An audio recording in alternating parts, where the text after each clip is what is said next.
بص يا صاحبي، الحدوتة في النفس السو اللي تخلي القلب ميت، والقلب الميت ممكن يعمل أي حاجة.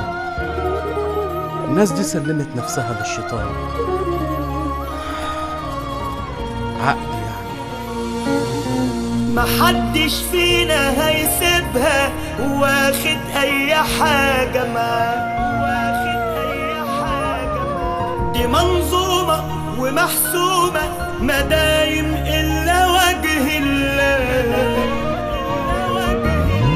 هتعقلها وهتفهمها، هتعرف إني جاي رزقك، هتستعجل هتتقفل ويتحرم عليك حقك. وفي الآخر ومن الآخر في أيوة نهاية مكتوبة، ما تتغرش ولا تطنش ولا تفكرها سبوبة.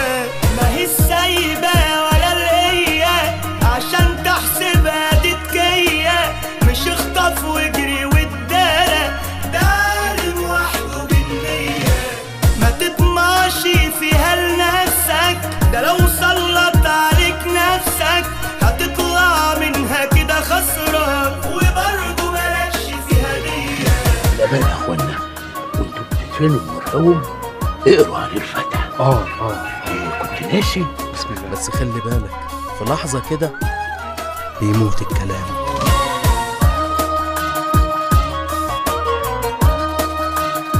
بقولك ايه يا احمد، انت بتحب الست البيضة ولا السمرا؟ يا معلم انا احب الست التخينه ايا كان لونها.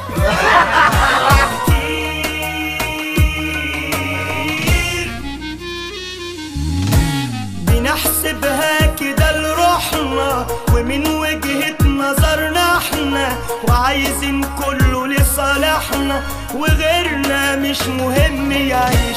خلاص الكل متلخبط وكله في بعضه بيخبط، في اغلى مالينا بنفرط وناخد بس ما بنديش.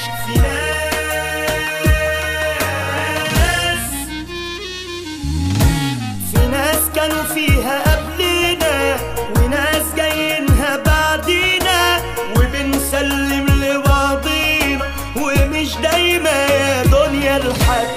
طمعنا بجد بقى فينا نداري الحق وعمينا، ده لو بصينا حوالينا في ثانية كل ده بيتهد. وفي الآخر ومن الآخر في أيوة نهاية مكتوبة، ما تتغرش ولا تطنش ولا تفكرها سبوبة.